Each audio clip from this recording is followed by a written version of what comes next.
क्या आपने कंकालों की झील के बारे में सुना है? हिमालय की ऊंचाई पर बर्फीली घाटी में बसी एक झील सैकड़ों मानव कंकालों से भरी हुई है। रूपकुंड झील, जिसे स्थानीय रूप से रहस्य झील या कंकाल झील के नाम से जाना जाता है, 1942 में एक भारतीय वन अधिकारी H.K. मधवाल की नजर रूपकुंड झील और उसके आसपास सैकड़ों मानव कंकालों पर पड़ी। उन्होंने विचित्र खोज की सूचना दी, एक रहस्यमय झील जहां 300 से 800 लोगों का दुखद अंत हुआ और ठंडा हिमालय मानव अवशेषों को संरक्षित करता रहा। 1950 के दशक में उत्तरार्ध में जनता के लिए भयानक पर्वत खोज की घोषणा की गई, जिससे बहुत रुचि पैदा हुई और कई जांचें शुरू हुई जो आज भी जारी हैं। उत्तराखंड राज्य में निकटम बस्ती से 5 दिन की दूरी पर स्थित 50 किलोमीटर से अधिक की सप्ताह भर की यात्रा रमणीय हिमालयी गांव से शुरू होती है। अलौकिक धुंध और काई से ढके ओक के जंगलों से गुजरते हुए रास्ता विशाल जंगली फूलों से भरे अल्पाइन चारागाहों की ओर बढ़ता है, जिन्हें स्थानीय रूप से बुग्याल के रूप में जाना जाता है, जो हिमालय से केवल 3300 मीटर की ऊंचाई से ऊपर होते हैं। हिमालय की ऊंची चोटियां जल्द ही दृश्य में आ जाती हैं और अगले कुछ दिनों तक क्षितिज पर छाई रहती हैं। 5000 मीटर की ऊंचाई पर ट्रैक का उच्चतम बिंदु है, जो एक चाकू की धार जैसी पहाड़ी है। रूपकुंड इस पर्वतमाला से 200 मीटर नीचे स्थित है। शुरुआत में ये सोचा गया था कि कंकाल जापानी सैनिकों या सिल्क रोड पर तिब्बती व्यापारियों के थे, जिनकी मृत्यु किसी महामारी या तत्वों के संपर्क में आने से हुई थी। बाद में सन 2004 में फॉरेंसिक विश्लेषण के बाद सबसे अच्छा सिद्धांत ये था कि नवीं शताब्दी में एक ही घटना में रूपकुंड में भारी ओलावृष्टि से भारतीय तीर्थ यात्रियों का एक समूह, दोनों पुरुष और महिलाओं, क्षेत्र के स्थानीय कुलियों की सहायता से मारा गया था, खोपड़ी पर परिधीय चोटों से। ऐसा माना जाता है कि वे 12 साल में एक बार नंदा देवी राज जात यात्रा नामक एक प्रतिष्ठित हिंदू तीर्थ यात्रा पर जाते थे, जो एक प्राचीन परंपरा है और आज भी जारी है। रूपकुंड इस कठिन पैदल यात्रा के अंतिम गंतव्य होमकुंड के रास्ते में है। ऐसा कहा जाता है कि वे 12 साल में एक बार श्रद्धेय हिंदू तीर्थ यात्रा पर जाते थे। पुणे के डेकिन कॉलेज में पुरातत्व की प्रोफेसर वीना मुशर्रफ त्रिपाठी सन 2004 की जांच का हिस्सा थीं। वह बताती हैं कि टीम ने तीर्थ यात्रियों के सिद्धांत को सबसे विश्वसनीय बताया, क्योंकि घटना स्थल पर कोई हथियार नहीं थे, जिससे संकेत मिलता है कि मौत का कारण कोई हमला नहीं था और वे सैनिक नहीं थे। उन्हें संगीत वाद्य यंत्रों के अवशेष भी मिले और नंदा देवी राज जात यात्रा पर यात्रा करने वाले तीर्थ यात्रियों की पुरानी लोक कहानियां भी थीं। मुशर्रफ त्रिपाठी ने कहा, डीएनए विश्लेषण से पता चला कि ये एक व्यापक आयु सीमा से संबंधित पुरुष महिला समूह था, जो इस परिकल्पना को और मजबूत करता है। क्रोधित देवियां, श्रद्धेय तीर्थ यात्रियों और नर्तकियों के पत्थर बन जाने की कहानियां हैं। प्रत्येक शिविर स्थल, प्रत्येक तालाब और रास्ते में कई अन्य स्थल विस्तृत लोक कथाओं से ओतप्रोत थे। विस्मयकारी प्रकृति और पौराणिक कथाओं के इस मादक मिश्रण ने रूपकुंड को एक आकर्षक जिज्ञासा में बदल दिया। फिर ये आश्चर्य की बात नहीं है कि रूपकुंड ने अनजाने में भारतीय ट्रैकिंग दृश्य के तेजी से व्यवसायीकरण को बढ़ावा दिया। सन 2009 में बेंगलुरु स्थित एक कंपनी ने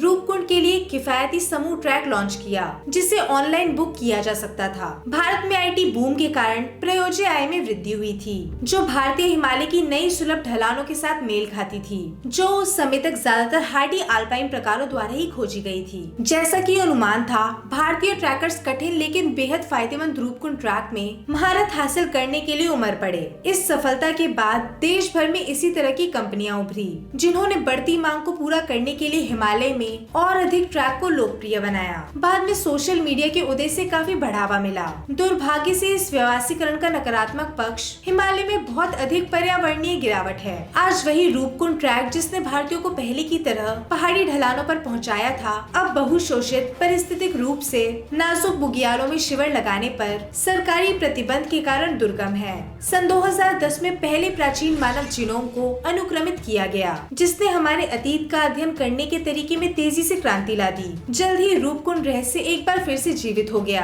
भारतीय मानव विज्ञान सर्वेक्षण कोलकाता में संग्रहित कंकाल अवशेषों से तैयार 38 चूरित हड्डी के नमूनों को जेमोनिक और बायोमोलिकुलर एनालिसिस के लिए दुनिया भर में 16 प्रयोगशालाओं में भेजा गया था। सन 2019 में प्रकाशित 5 साल लंबे अध्ययन के नतीजे ने दुनिया को चौंका दिया। नए अध्ययन में पाया गया कि 38 कंकाल 3 आनुवंशिक रूप से अलग अलग समूहों के थे और 1000 साल की अवधि में कई घटनाओं के दौरान झील में जमा हुए थे।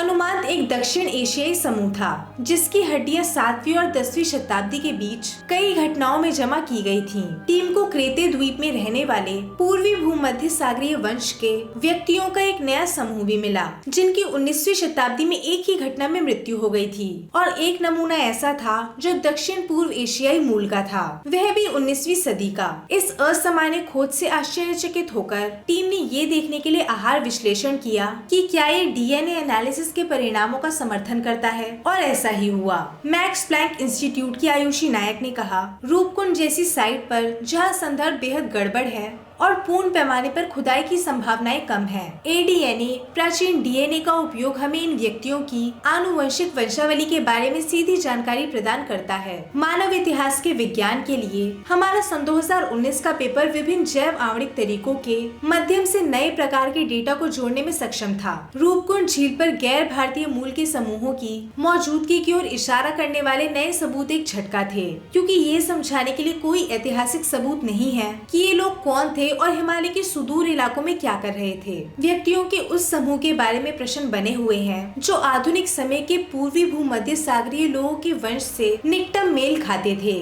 रूपकुंड आने के उनके कारणों के संदर्भ में, और क्या वे यूरोपीय यात्री थे या पूर्वी भूमध्य सागरीय वंश के स्थानीय लोग थे, या इस बारे में कि क्या अन्य स्थल भी हैं। रहस्य की जटिलता और उस रास्ते की भारी विरासत को समझना चाहिए जिस पर लोग इतनी लापरवाही से चलते हैं। अच्छे दिनों में अपनी मादक सुंदरता के बावजूद उबड़ खाबड़ उच्च हिमालय बुरे दिनों में घातक हो सकता है। पिछले एक दशक में रूपकुंड की खोज में कई लोगों ने अपनी जान गंवाई है, लेकिन अप्रत्याशित पूर्वी भूमध्य सागरीय समूह सहित उन सभी की प्रेरणाएं क्या थीं, जिनका सदियों पहले इस झील पर असामयिक अंत हुआ था। ये भी आश्चर्य की बात है कि वे सभी कैसे मर गए। क्या उनमें से कुछ को एक्सपोजर से मार दिया गया होगा जैसा कि हमें डर था? क्या उनमें से कुछ की मृत्यु तीव्र पहाड़ी बीमारी के कारण हुई होगी जो इस ऊंचाई पर बहुत आम है? ये असंभव है कि रूपकुंड में ओलावृष्टि के कारण 1000 अधिक वर्षों में हुई कई अलग अलग घटनाओं में लोगों के कई अलग अलग समूहों की मृत्यु हो गई, और फिर भी वर्तमान में हमारे पास एकमात्र यही साक्ष्य है। ये रहस्य अभी भी सुलझ नहीं पाया है। हमारे पास उत्तर से अधिक प्रश्न हैं। मुशर्रफ त्रिपाठी, जो सन 2019 की जांच का भी हिस्सा थे और नवीनतम पेपर के सह लेखक थे,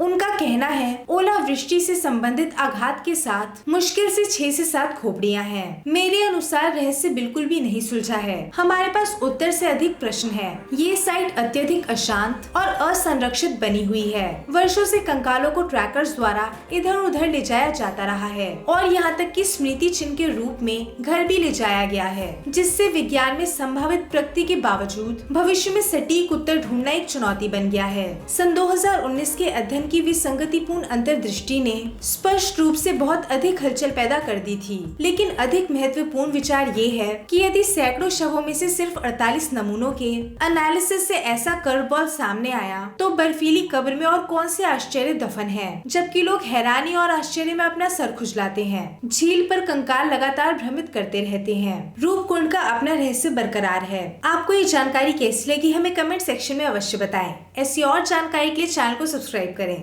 धन्यवाद।